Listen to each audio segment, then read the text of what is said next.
It was noontime today in the center of Beijing when a man walked to the middle of the Avenue of Eternal Peace.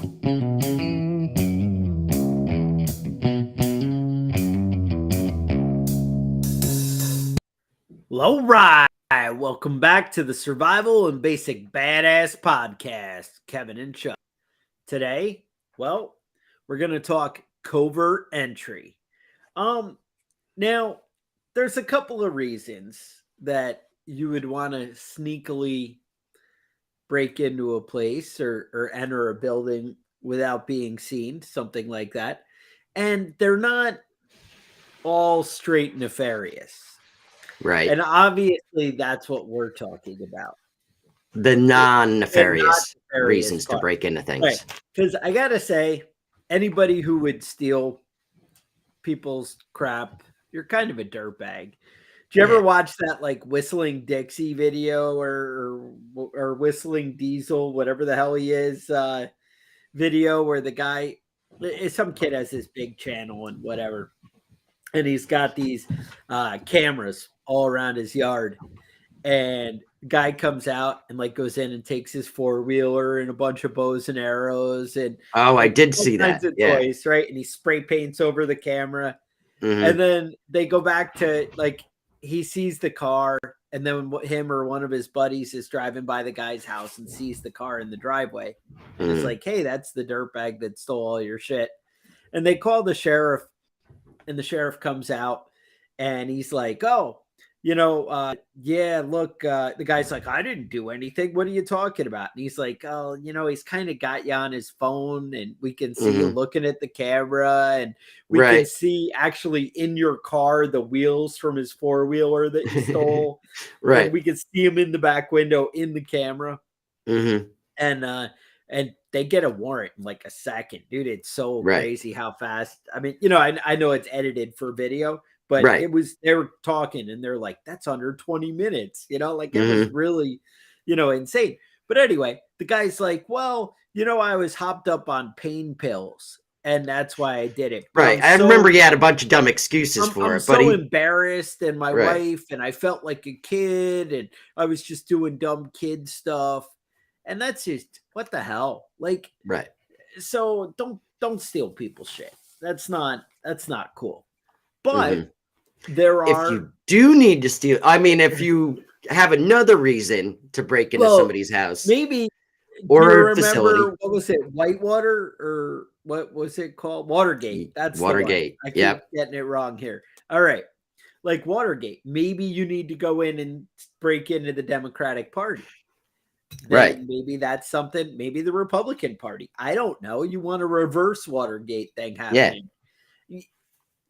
We're going to cover the tools, the techniques, the things you need to know to do something like that. Maybe you're Julian Assange and you're just trying to bring freedom to the world. Mm-hmm. Maybe you're concerned about somebody getting into your house and you need to plan ahead, one step ahead. Well, I knew a lot of people that have broken into houses, like real shitbags. Out with some dirtbags. Yeah. I knew somebody that when he was a youth, that was how he was employed. That was how he made money. And he would basically go in the middle of the day around to people's houses that were at work. Yeah. Right. People that had real jobs and had to work for money. And he would go around to the back of the house and just break the back window and go in the house and go through the drawers. And he said he would even got a nice pair of cowboy boots out of that whole experience. It wasn't just money. It was, whatever struck his fancy.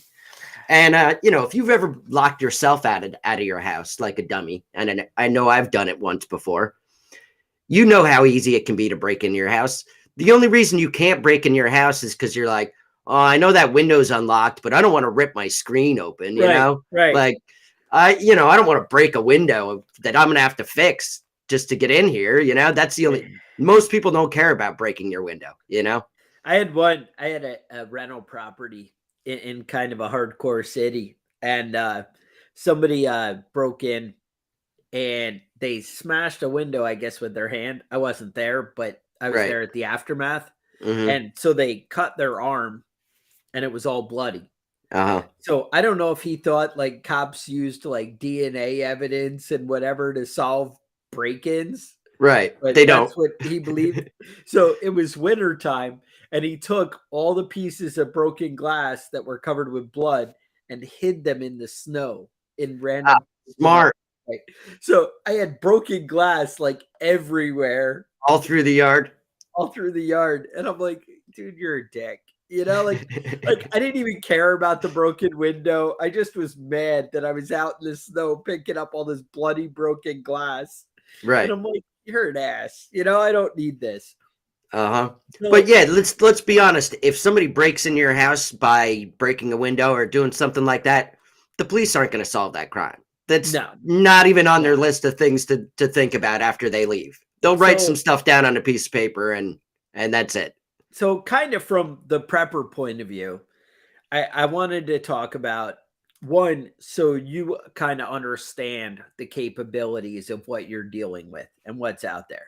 Because all this information, basically, we acquired from the internet. So I don't think that, we're not revealing secrets that are going to make it easy for your average thug to break in and well, we are going to reveal secrets that make it easy for the average thug to rob you, but it's not anything new.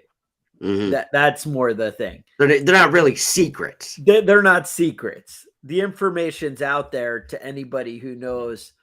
And that's basically what we're going to talk about today. Bottom line, don't be a dirtbag. Don't be out there taking people's stuff. But maybe you need to figure out how to overthrow your government, and some of this might be useful. Maybe you need a fake like Mark of the Beast or something to get through end times.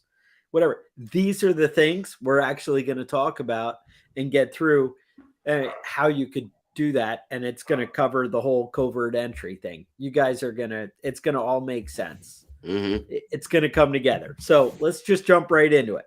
Bottom line, when you're out doing shady, nefarious stuff, you want to blend in, right? If you're trying to go somewhere where you're not supposed to be, you don't want to stand out. And one of the things that people kind of don't get is the power of pretext. Now, Kevin, we're talking about in a residential environment and the that kind of thing. You want to look like you belong. I gotta say, if you show up with a lawnmower and you walk up and you kind of move around the yard with the lawnmower and you go back by the shed, somebody might be like, oh, that's his buddy, or maybe he hired somebody to come cut the lawn. Nobody's going to think you showed up with a lawnmower to, come rob a place. Right. And, you're back in the shed because the lawnmower didn't start. Duh, Right. And that's kind of a, nobody's going to really sweat that. Now, again, if the lawn was cut yesterday and it looks perfect, maybe that might not fly so well. Maybe you show up with the equipment to read a meter. Yeah. That's pretty standard, right? Maybe you show up in like a white car, right? By a meter. Right. Yeah, that's not you weird. Got a Chevy Volt, a safety vest, and a freaking, and a meter, and you show up and you're looking at it, but it's got to be more like a meter reader and not, like a multimeter or something. Like you got to actually know something about your disguise and your plan. The a hard hat is a key, right? And the orange vest. And that's the thing. I gotta say, if you show up looking like an inspector, where you have a clipboard and a hard hat, maybe hearing protection, and you show up like onto a job site, you can go places. You can load all sorts of tools into your truck if you wanted to. Right. Almost any job site if you're dressed like that. Oh yeah. And but kind of know the place. But they also say like know your disguise, right? So if you show up, and these apply to anything, I'm just using an example that's kind of straightforward, and you can use your imagination of how to fit in. But if you show up at a construction site and you're wearing a button-down shirt and pants, you might be able to come across like an engineer or an inspector. You're going to want the white hard hat, Right. and you're going to, just kind of move along and do your thing. Honestly, people kind of like veer out of your way. Now, if you're trying to be the worker guy, it's different. You're going to want the kind of dirty, beat up clothes because you don't want to have the brand new jeans and the brand new boots you just bought at Right. Walmart, because you're going to stick out like a sore thumb. They're going to be like, dude, you're lost. I don't know where you're supposed to be, but it's not here. It ain't here. Yeah. Nobody wants to talk to the boss, though. You know what I mean? Right. If they see somebody show up that looks like a boss, I'm going to be on the other side of the job site while he's here. But you don't, if it's a close-knit group of 5 guys, right? You have 5 construction workers. You're not going to show up. They're going to ask you who you are. Right. And they're going to be like, you're not a worker here. Like, you're not Jimmy, and you're not, no. But if you show up as an inspector, hey, I'm from OSHA. I'm just driving by, and I don't like what I see here. Right. So what's the disguise for the place you're trying to get into? It all really depends on what you're trying to access, right? You might go up to somebody's front door and knock on the door with a package and just see if somebody answers the door, or if somebody starts talking to you through the ring cam, maybe move on to a different spot, maybe that's not the way to get into that place. Yeah. I always used to hate the ring cams, just as a repair person knocking on people's doors, and they're like, hello. And I'm like, dude, you called me, like, let's not play games. But anyway, so let's get into the meat within the nut, right? That's where we all want to be. Right. So there is so much equipment. So let's talk about, what would you have in like a covert entry bag? Like what type of things? There are all kinds of crazy tools, right? And we're going to jump into all of them. So first on the list would be like a standard lockpick set, right? All right. A lockpick set doesn't do you any good if you don't know how to use lockpicks. If you don't know how to use lockpicks, so you can learn everything you need to know about lockpicking on YouTube. It turns out pretty straightforward stuff. I'll put some stuff in the notes, but there was a guy I was watching a lot of courses on related to this episode, the Not So Civil Engineer. He had a lot of great stuff on YouTube on lockpicking, but it's even easier than that. Check out this tool I got here. This tool is called a traveler's hook. About $6. Well, if you've ever tried to open a door with a credit card or whatever, and if you're on the wrong side or if whatever, and you look at this tool and use your imagination for about 3 seconds, you're going to be like, you know what? That would have been really useful. Turns out, aside of a deadbolt, a traveler hook is pretty much undoing any kind of basic lock and that kind of thing. That wouldn't be a problem. Now, there's other things. There's a warded lockpick set. Have you ever seen those cheap padlocks? Turns out this little kit, about $9. You're pretty much opening just about anything with that, with the little. But if you just watch some videos, I believe these are all from Red Team Tools. Is where I was getting these. There's some other ones that are pretty slick. In like an office building, there's something called the under the door tool. That's pretty standard for now. These are ways to open doors without breaking anything. Right. In other words, that you could get in and out, and the person might come back to that office or that building and not even know somebody was in there. Right. And that's kind of the point of this podcast, is not breaking people's stuff. Entry. Yeah. Right. The idea is to slip in, like that. I had mentioned Watergate. If I remember right, the way they got caught was because they're in like the dark office with the flashlight, like snooping around. Right. And somebody in the building across the street was like, wait a minute. Yeah, like if they had just turned the lights on, right, it if wouldn't you be just turn the lights on suspicious. and we're like, oh, the cleaning lady, whatever, you know, probably nobody would have thought anything. You know, I don't know. I wasn't there. But I mean, to me, that's different. But believe it or not, so lock picks not really a big hard thing. There's a tool, there's that under the door tool. You should check that out. That's more of like an office building kind of thing, you know, where they have those like sideways handles and things like that. And that's meant for like an interior door, like where you're able to slide under, you know, because if people's front doors were where you could get an under the door tool in, then they would have mice and rats and, you know, it would be bad. But in an office building, it basically reaches up and can pull the handle. And they even sell like little airbags that you can slide under the door to kind of lift the door up a tiny bit to get the tool under. I've seen people slide their cell phone and use the camera from their phone. Because if you think about how your phone is, you have the camera at the very top. They turn it on. And then the screen on the rest. And they slide so that the thing, and they still have the rest of the screen where they can actually see what they're doing because of what's in the camera. And I'm like, oh, that's kind of clever. Yeah. You know, things like that. And then they basically hook the handle and can pull it down. That tool, I had a price on there. What was that? Yeah, I think it was about 30 bucks. 30 bucks, yeah. Now there's another one. They have the double door tool. And this thing, it was weird. I thought I put a bunch of videos on my thing here that I could show you guys, but they're gone. So who knows? It happens. But they have something called the double door tool.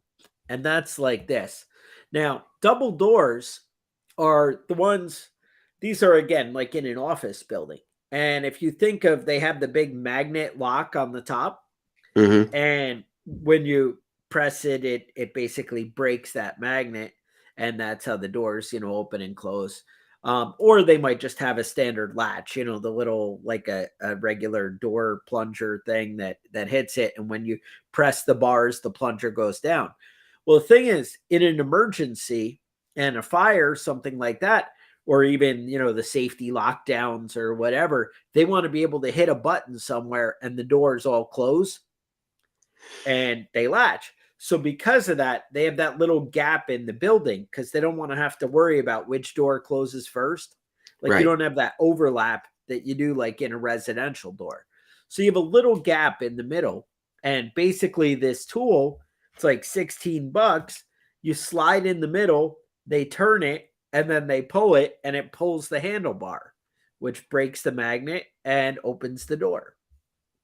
And so that's another like clever little trick. But those are the traditional mechanical ways, right? And that's something that, you know, like I said, all over YouTube. But these are what guys are carrying is a standard like wafer lockpick set, the warded key set, the traveler hook, the underdoor tool, the double door tool, you know, obviously the underdoor tool and the double door tool, these are office building kind of things. Now, turns out a lot of places have badges, right? And everywhere you're supposed to go, you're right. You know, you can swipe right in. Badge. Now you're like, well, Chuck, how am I going to get a badge? That's in defeat. Yeah, you can't defeat that. It's impossible, right? What am I going to do? Well, here's the thing. So turns out you can buy everything you need. Well, almost everything you need on Amazon. And don't worry, I'll show you where you get the rest of the stuff. So one, you're like, well, and this is going to explain how people steal your credit card all day long. All right. This is how you're going to understand it. So turns out they just go and buy like a standard receiver, like for your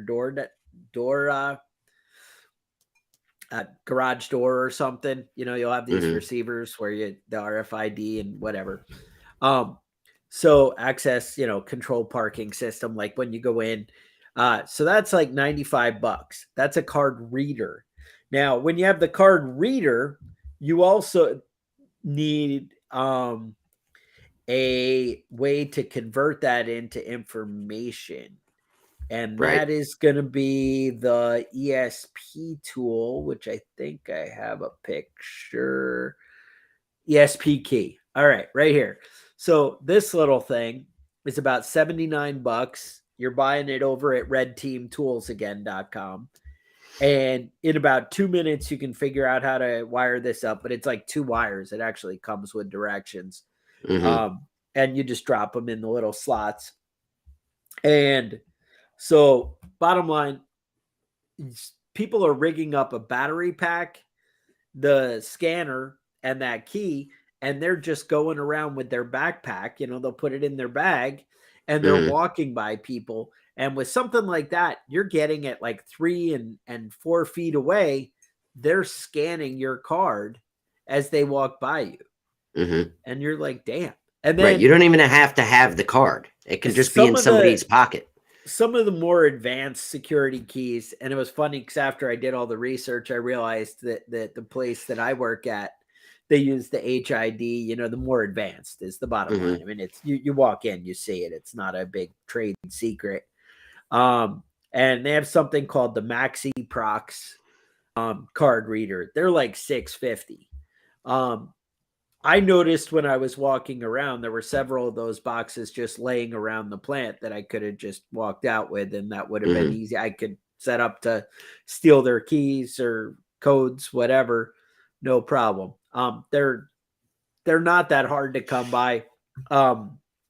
See, you can actually steal the tools you need to do the job. Like they actually have a security card reader at the front gate, and you're like, I need to be able to beat that.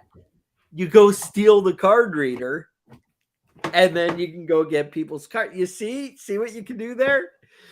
I'm just saying that you got to think outside the box, right? There's other little cheaper, scanners that are nothing, that, $39-$40. There's also Amazon sells the Defton card reader. Now, this is what the girl who works at Applebee's is using to steal your credit card information for her boyfriend. Now, this thing even comes with the software and writes the new code. So basically, they swipe your card when you go to pay. They do it. They ring it up at Applebee's, and then they swipe it. And this will save them for all, she can swipe everybody's credit card, and then she can print out new credit cards. And so that's kind of cool.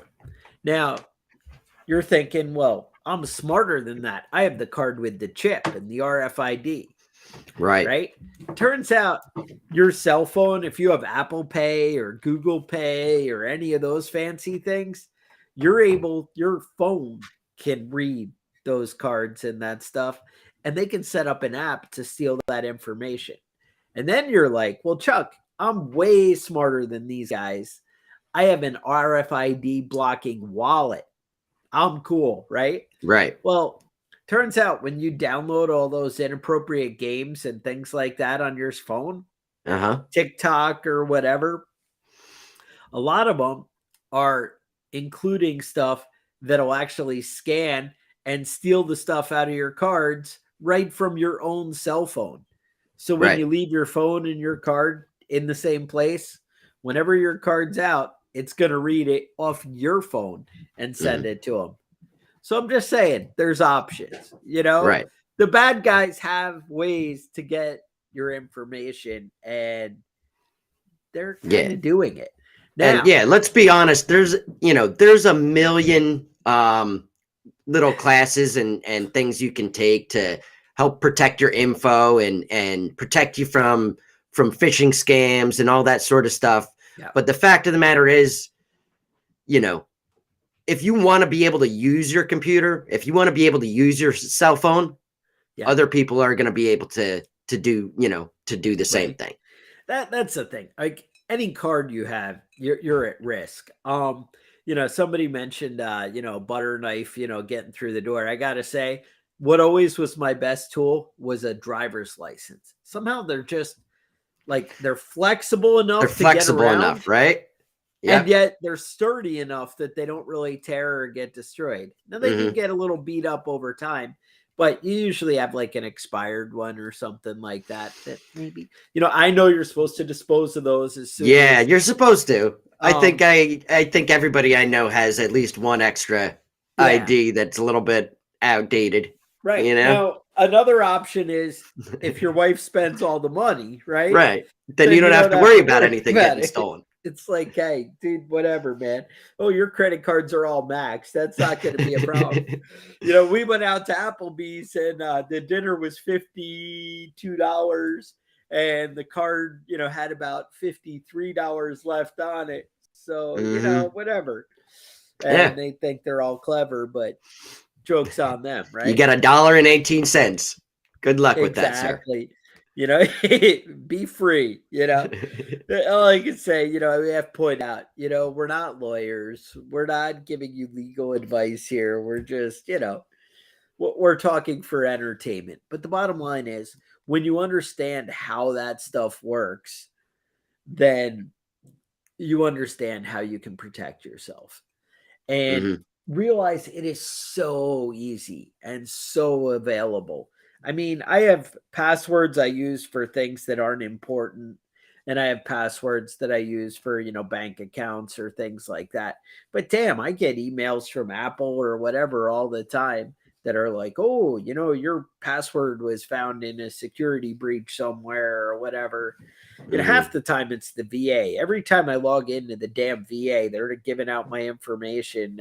Yeah, everybody. that's a problem that they seem to have. The VA definitely seems to have issues with security. But and then they sent me. They had this big breach a long time ago, and basically every veteran, it's not like you had to be part of disability or anything like that.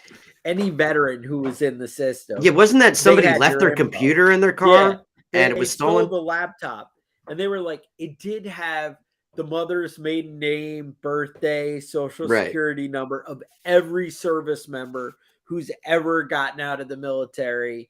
And this was like in 2003 or something like that. Yeah, it was a while back, but I remember when that happened. And then everybody, since Vietnam to now, we had your information on that one laptop. But we don't think they knew what they had, so don't even worry about it. Don't worry about it, right? But we are willing to pay for some mediocre, crappy, protection service, and maybe that'll help you. But the mediocre protection service just seems like somewhere I'm gonna another exposure of my information. Right, exactly. Because they're like, give us all your information, and then we'll be able to protect it. Right. And I'm like, that's just one more weak point. Yeah, you already proved yourself wrong there. Yeah.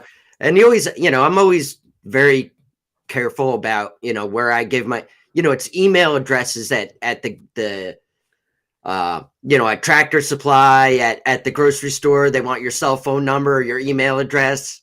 It'll save you, 2% on your next purchase if you give it to us now.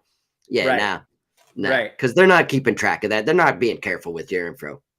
Exactly. Now, if you guys know any tools or tricks or whatever, stories of, that you've heard, obviously, not examples of you. We'd love to hear about other people comments and the notes and, whatever, the like and subscribe, I'm always mentioning that. That always helps the channel, the algorithms, helps us get seen and put out better content. Turns out, we're starting to, be in negotiations with advertisers and things like that. And the more I'm able to grow the channel that way, the more inspired I am to make better content and step up my game. So just keep in mind that kind of stuff helps. We appreciate it. Yeah. When you're comments and subscribing to stuff, that's always helpful for us. Because, the more, it does for us. I'm like, well, I should step up my game that, I got to impress this guy or that guy and, whatever. Obviously, we always try and do a good job. But, And if you guys do want to get a hold of us, you can email us at preppingbadass@gmail.com. Just if if you have questions, you have, show topic ideas, comments, any of that stuff, let us know. I don't know. Do you guys actually... If any of you can email me and let me know if you know of a good t-shirt maker, because, that does the drop thing. drop ship thing like Teespring or Shopify, or sorry, not Shopify, but the ones that actually make the products. Printify or something, I think it is another one that I've heard. But we have these badass mugs that are awesome, but that's about the only thing that Teespring is pulled off. Their t-shirts kind of suck, and I kind of, I feel like we need to find a better way and whatever with that. I don't know. What are you thinking, Kevin? I know that, like, what's going on in the week? It's just been a disaster. I don't want to get into it because I'll piss off all of our viewers at the same time. I try and like pick out segments of certain people to piss off, but I feel like everybody's already pissed off. Have you been watching the news for the past couple of weeks? It does seem like economic collapse is right around the corner. I know interest rates went up yesterday again. They said expect 7% on your home loan now.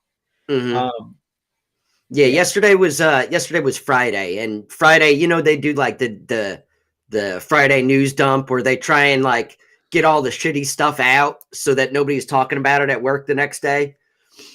If you were paying attention to the news yesterday, it was like 90% of the news was all nonsense like that. They keep talking about ramping up. They're getting ready for the counteroffensive in Ukraine. That hasn't started yet. They've been promising that for months. We'll see what happens with that. But you know how it goes, man. It's just a bunch of politicians saying rude, inaccurate stuff about other politicians and nobody actually doing their job. So there you go.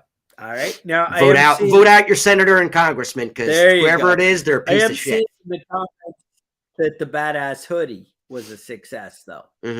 All right, that's good. the one you want to buy. It was a nice, comfortable hoodie. I have to you say. enjoyed it as well. Yeah. All right. And Office of Personnel Management, I heard they did have a breach. Yep. There's a lot going on, and like I said, I guess Europe is having a lot of, it's all relative what economic collapse, means to you or whatever, but they're having a real hard go with their economy. And right now, and they usually say, as Europe goes, we follow right after, so that's right. We'll see how it goes. I would recommend doing your best to get out of debt and take care of your own business at home, grow your own food, fix your own clothes, polish your boots, take care of your stuff, and try not to have to buy things as much as possible. Right. Now, I know you guys, you like to try and catch the YouTube live. We are not going to do one next week because we're going to do another one in like 10 minutes right after this one.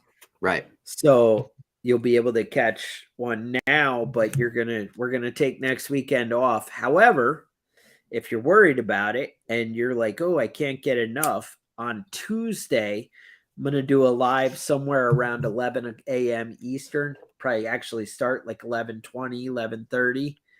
And on Wednesday, I'm doing another one live around 11:30. So any of those, we should do Zoom. Zoom is the trick. We can do it. I mean, if y'all ever want to, kind of join the stream, if somebody wants to work something out, we could set up a time and, do. But my problem is I'm usually up for things early in the morning, like, 9, 10, 11, but Monday through Friday, like every day, but I'm no good in the evenings, and evenings is when people are available. And I believe Kevin is technically challenged. So Kevin trying to I can't do it on my own. I have to count on Chuck. Kevin is and Kevin works the opposite hours that I do. So Kevin's available for the nighttime stuff. We could actually probably work out a Zoom thing. I could probably do that. We could probably set up an evening for a Zoom chat, but it would be a little bit far out. I got to wait till I'm off sometime. We could pick like a Sunday evening or something, or I don't know. Kevin's, like I said, usually pretty busy. I could actually take a day off work. I don't know. Because I mean, it's not like I would take the whole day just to do the Zoom chat with you, but I could take a day and Just do stuff. Do a day. And then we'll work a day out. We'll talk after the podcast and we'll see if what we we can can work a day do. out. Anyway, so with that, I would say, hey, don't forget, like, subscribe, comment, all that stuff, share it, help grow the stuff. Any of you guys, I know we used to have a listener who worked at Facebook. If you reached out to us, I'd appreciate it. I think we've been banned from just about everything on there now. And I make a post and 5 people see it. So that's how you know you're doing it right, though. Yeah, that's how it's right.